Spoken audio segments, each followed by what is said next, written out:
کوہ کاف کا ذکر تو آپ نے بچپن میں بہت سی کہانیوں میں سنا ہوگا۔ جیسے ایک بادشاہ کی بیٹی محل کی چھت پہ گھوم رہی ہوتی ہے تو ایک دیو اس کو اٹھا کر کوہ کاف میں قید کر دیتا ہے۔ پھر ایک نیک دل شہزادہ کوہ کاف جا کر اس دیو کو مار کر اس شہزادی کو آزاد کرواتا ہے اور اپنے وطن لے آتا ہے۔ پھر اس شہزادی کی شادی اس شہزادی کے ساتھ ہو جاتی ہے۔ اس طرح کی ملتی جلتی کہانیاں آپ نے ضرور پڑھی یا سنی ہوگی، لیکن شاید آپ کو معلوم نہ ہو کہ کوہ کاف اصل میں ہے کہاں۔ السلام علیکم viewers, knowledge and facts channel پر آپ کو خوش آمدید۔ ویورز، کوہ کاف جس کو کوہ قفقاز بھی کہا جاتا ہے اور انگریزی میں اسے کاکاشس ماؤنٹینز کہتے ہیں، بلیک سی اور کیسپیئن سی کے درمیانی خطہ قفقاز کا ایک پہاڑی سلسلہ ہے جو ایشیا اور یورپ کو جدا کرتا ہے۔ کبھی اس کا شمار روس میں ہوتا تھا، لیکن روس کے ٹوٹنے کے بعد اب یہ حصہ چیچنیا میں شمار ہوتا ہے۔ کوہ کاف کے پہاڑی سلسلے کی بلند ترین چوٹی ماؤنٹ البروس ہے جو 18,506 فٹ بلند ہے۔ یہ واضح نہیں کہ کوہ کاف کا سلسلہ یورپ میں ہے یا ایشیا، اس لیے کہ کوہ کاف کا پہاڑی سلسلہ کافی طویل ہے، جو کہ تقریباً 1100 کلومیٹر لمبا اور 160 کلومیٹر چوڑا ہے۔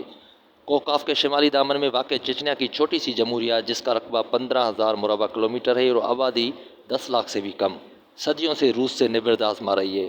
کوہ کاف کا یہ پورا علاقہ 16ویں صدی سے صفوی ایران، سلطنت عثمانیہ اور زار روس کے درمیان کشمکش اور مورکوں کا مرکز رہا ہے۔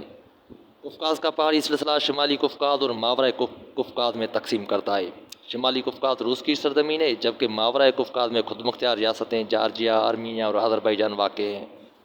اس پہاڑی سلسلے میں 5,000 میٹر سے زیادہ لمبے چندی پہاڑ ہیں۔ سب سے اونچے پہاڑ ایلبروس اور کازبیک ہیں۔ ان پہاڑوں کی چوٹیاں ہمیشہ برف کی سفید چادر سے لپٹی ہوتی ہیں۔ دراصل یہ پہاڑ مردہ آتش فشاں ہیں۔ اس علاقے میں معدنی پانی کے چشموں کی بہتات ہے۔ یہاں مشہور صحت گاہیں ہیں اور تفریحی مقامات واقع ہیں جہاں روسی لوگ سوویت زمانے سے آرام اور تفریح کرنا پسند کرتے ہیں۔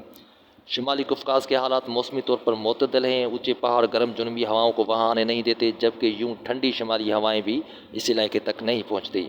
شمالی قفقاز میں بہت زیادہ گلیشیئر موجود ہے اور موسم بہار میں جب ان کی برف پگھلنے لگتی ہے تو مقامی دریا پانی سے بھر جاتے ہیں۔ اس لیے اس علاقے میں پانی کی قلت کا مسئلہ کبھی پیدا نہیں ہوتا۔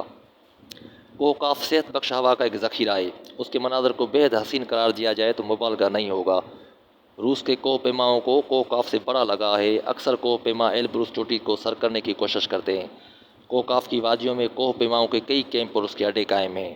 پاکستان، ہندوستان اور ایران میں کوہ کاف کے متعلق جنوں، پریوں اور دیووں کے بے شمار قصے مشہور ہیں، جو نہ صرف عوام میں سینہ بسینہ منتقل ہوتے رہے ہیں بلکہ بچوں کی کہانیوں میں بھی باقاعدہ لکھے جا رہے ہیں۔ اگر ویڈیو پسند آئے تو لائک کیجیے گا اور کمنٹ کیجیے گا، اور اگر آپ نے ابھی تک ہمارا چینل سبسکرائب نہیں کیا ہے تو برائے مہربانی ہمارا چینل سبسکرائب کیجیے۔